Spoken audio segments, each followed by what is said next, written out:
something that was coming to me the other day. Like, this life is not to be rushed. It is to be lived. It is to be experienced.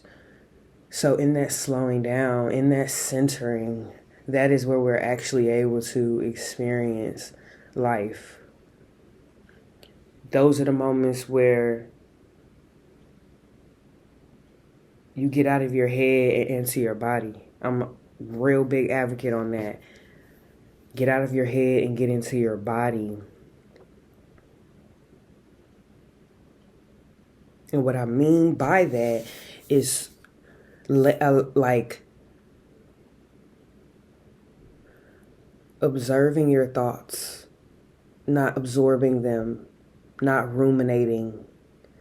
You know what I mean? Recognizing how your body responds to those thoughts, because that is the information, that is the telltale. I can recognize when I'm tensing up, my shoulders go up. You know what I mean? I can recognize when my face is tense, or those subtle but very important signs where your body is naturally doing its thing. And sometimes we tend to ignore or try to rectify some of those symptoms, but instead I think we should breathe deep. We should breathe into it. Like, we should allow it instead of dictating it as a negative feeling. I want to add this to the fear series, because I think that fear tells us a lot about ourselves, because it's kind of the one thing, it's kind of the one feeling or emotion that is instinctual.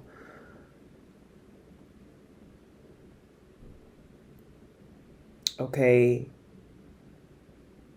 where it is, like we've talked about, it is your body protecting itself from discomfort, from uncertainty, from not being able to pick yourself back up. Okay, and in those moments, I think it's very important for us to study where those fears are rooted. Thank you, God. Like, studying where your response to life comes from. And that's something that, like I said, this message might be all over the place. But that's something that I'm realizing about myself.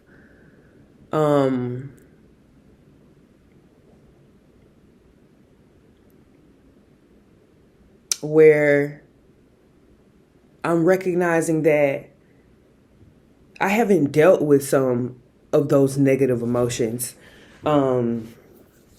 Anger, frustration, confusion. I feel like I haven't really dealt with them. I haven't really dealt with those emotions. And so I feel like I haven't, I'm not actively suppressing those things, but because I'm focused over here, because I'm focused on making my life, my reality, as authentic and as true to my best self as possible, I've sort of neglected those emotions. And so now, during retrograde season, some things are spinning the block. And that includes thoughts and feelings. And it's like, how are you going to respond to these things? And it's like coming up, like I'm having dreams where I'm angry, I'm furious in my dreams. You know what I'm saying? I'm waking up and I see like frown lines where I've been like in my dreams. You know what I'm saying? So I'm like, okay, like this is really like it's eating up my subconscious, right? And so now those things are coming to the forefront and I have to deal with them, because when you don't deal with those negative emotions, they tend to fester. They tend to grow, they tend to grow, and they can consume you.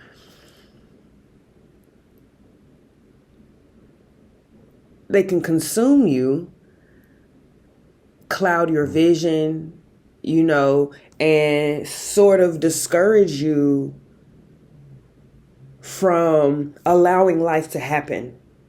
Okay? Because when you're responding to life from anger and resentment and hurt and pain and frustration,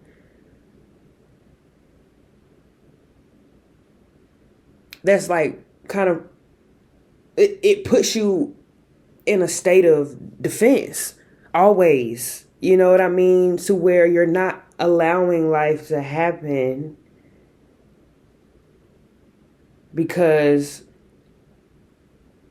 you want to control the outcomes. You want to control the results. You want to control how people feel and what they say and how they see you, because you don't want to experience that pain and that hurt again. Okay, so like the anger, and it leads to bitterness is what I'm trying to get to. The pain and the hurt, it turns into anger when you don't deal with it, when you don't acknowledge it. The pain, the hurt, it wants to be acknowledged too, because it is an expression of you, and it is an expression of the range of emotions that you possess, which is really I want to say neat. It's really neat that we're able to experience all of these emotions, all of these feelings. And it's like we deem some emotions bad and some good. But at the end of the day, it's all you. And it's all an expression from within. Same with fear. Where is that fear rooted? Is it rooted in hurt and pain and anger and frustration?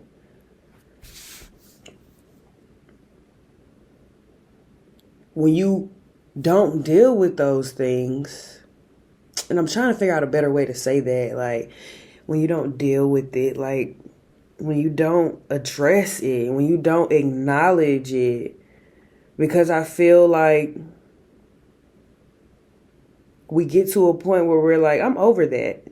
I don't feel the same way that I do about that thing, about that person, about that situation. I've moved on. I've found something better.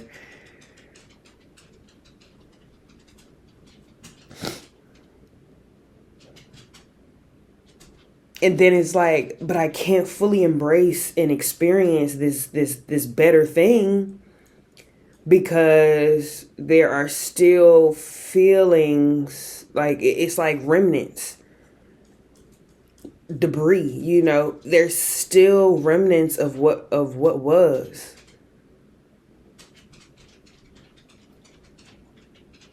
And in order to recognize that, in order to recognize it,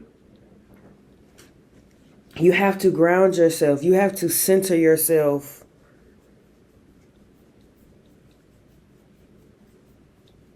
So that you can truly see that, And I'm telling you that because that's what I've been doing lately. That's where I'm at in my journey, because I'm like, man, I'm pissed. I'm pissed the fuck off. Okay? Like, I'm pissed. Because, you got to be honest. Like, you really have to be real, like, brutally honest with yourself. I don't think we give ourselves enough time in the day. We don't give ourselves enough time to acknowledge our emotional self. I was a part of a conversation recently, where somebody was discussing, like antidepressants, and, I'm definitely not against doing what you have to do. But in this particular conversation, it was like, I don't want to cry. I don't want to feel. And you know, because in my mind, I'm like, why wouldn't you want that? But it's like, we don't have time for that. We don't have time to truly address the things that hurt. It's a never ending loop. And we get caught in that loop when we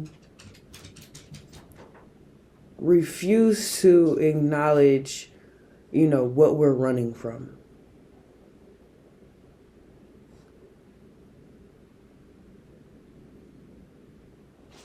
And there's no tea, no shade, to the people in that conversation. And, doing what you have to do for your mental health, addressing your mental health and making sure that you're able to function on a day-to-day, it's important. It's imperative. But what sucks about that, and what sucks about society, is that, like I said, it's a time thing lately. Like, even I feel like I'm running out of time. I feel like I don't have enough time. Or I feel like it's like I'm racing against what? What? I'm racing against another timeline. Like I said, it's like measuring yourself up to something that's measuring itself up to something. So you're constantly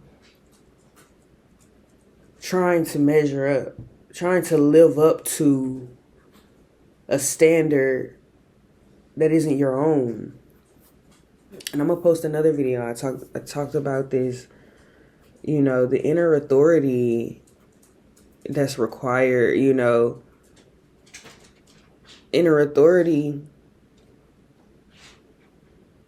truly comes from self-respect. And I was thinking about that last night, because inner authority, that's something that right now I'm working on, building that foundation within myself, on my perception, on what I believe in versus what it looks like, what things appear to be, leaning into the truth, standing in the truth and believing in that and living from that. You know what I'm saying? Being able to see my life through that, through my own lens, from my own experiences, you know what I mean? And my own ability to nurture and take care of myself and my mind, right?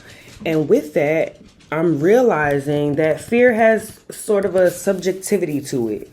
I don't know if that's a word, but I'm going to run with that. It's subjective, and it's like you get to choose what you deem as fearful. You know what I mean? Just because this is what everybody else is afraid of, or this is what everybody else is afraid of facing their emotions, or, being real with themselves. It doesn't mean that I have to be. Because it makes sense to be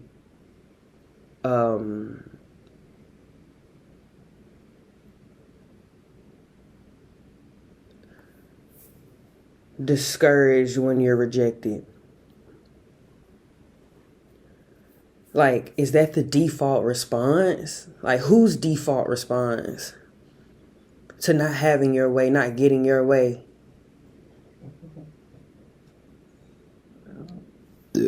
Confirmation burp. Excuse me.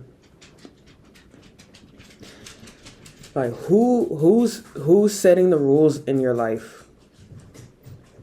Like, who's setting the rules? Who's making the rules for you? Like, what do you believe? Like, what are your standards? You know what I'm saying? Like, on social media, on what you see, on how the world is, portraying the thing. Like, what exactly do you believe in? And how are you walking in your own, to the beat of your own drum? That's hard, right? But isn't it worth it? What's the alternative? Living for somebody else? Living in fear? Living in lack? Living in pain? Like, you choose.